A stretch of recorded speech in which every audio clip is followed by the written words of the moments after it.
Hey guys, this is Mandeep and you are watching LLA English. Thank you so much for the tremendous support you have given to this channel. And if you don't know already, we also have a Hindi channel by the name Labor Law Advisor where we make videos on, labor laws and financial topics.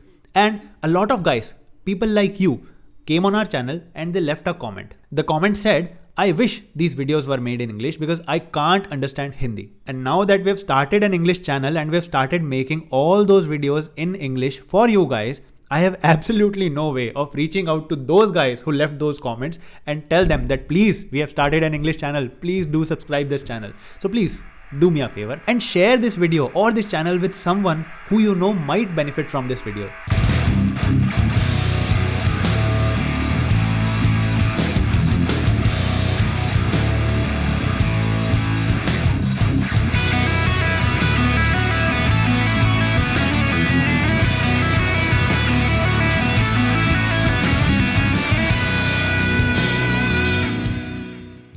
So today I wanted to make a very quick video for you guys, but it's an important one. So there are mainly four kind of people covered in EPF.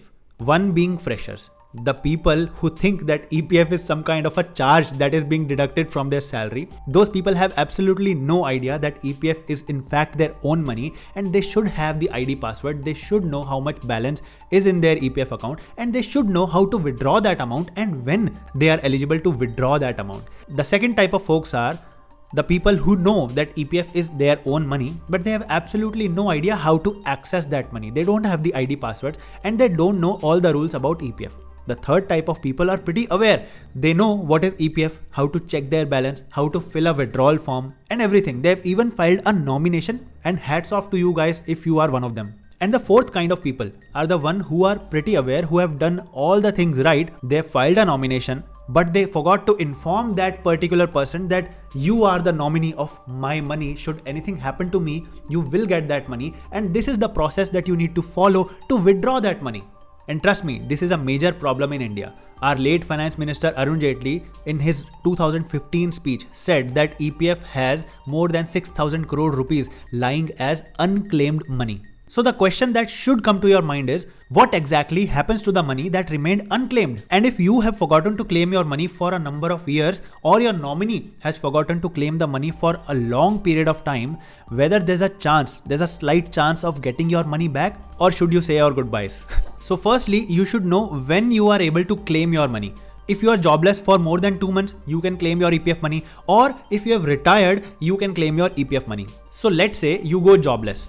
So before 2016, there was this rule that if you go jobless for more than 36 months, your account would be deemed inoperative. But that rule doesn't exist now. So if you become jobless for even less than or more than 36 months, but you do enter a new job at some point in future, then all you have to do is merge your old PF account with your new PF account and your balance will be updated. So if you want to take a sabbatical or try your hand at a business and eventually you do join a new job, then you don't have to worry anything. And whatever amount that's lying in your EPF account will continue to get interest as it was getting earlier. Now let's talk about retirement.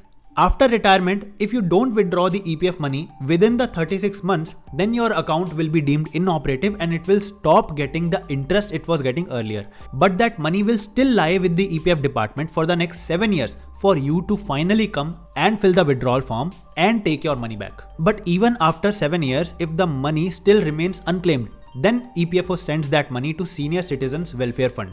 It will then become a little bit difficult for anyone to withdraw that money, but it's still possible. Your nominee should do it. And even then, if the money is unclaimed for another 25 years, it will then be sent to central government. And then neither you nor your nominee will be able to withdraw that money. So you will get 3 chances to withdraw your EPF money. First, within the 36 months of your retirement. Second, during the 7 years the money is being kept with EPFO. And third, during the 25 years, the money is being kept with Senior Citizens Welfare Fund. Once it goes to central government, it is then assumed that the member has died and he or she did not even have a nominee and the money now belongs to central government. In that case, if someone wants to claim their money, they have no option but to file a court case and win that court case. Only then will they be able to get their money. So if you don't want that to happen, you have to do a couple of things. First of all, you should always merge your old PF to your new PF whenever you switch jobs so that your latest PF account shows the updated balance. Secondly, you must have the ID password and you must have done your KYC.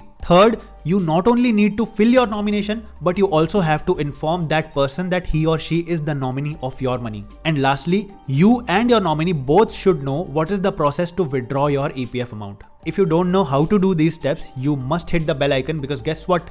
This is LLA. LLA means Labor Law Advisor, and we will be making all those videos in English right here on this channel very soon. Till then, just remember one thing. EPF is a good scheme, but it's not a wealth making machine. If you want to make wealth, you should invest some of your money in mutual funds and stocks. And for that, I am leaving you a link in description. Using that, you can open yourself a Demat account, which will be opened in 24 hours. Try buying a 500 rupee share. Then you will be motivated to learn more and more about stock market. I recommend using Zerodha to invest in stock markets because it's India's #1 discount broker. It doesn't charge any brokerage if you are buying shares and holding them for long term. So it's a seal deal. And if you use that link which I've given you in the description, you will be supporting this channel indirectly, and I'll appreciate that. I'll see you in the next video. Bye.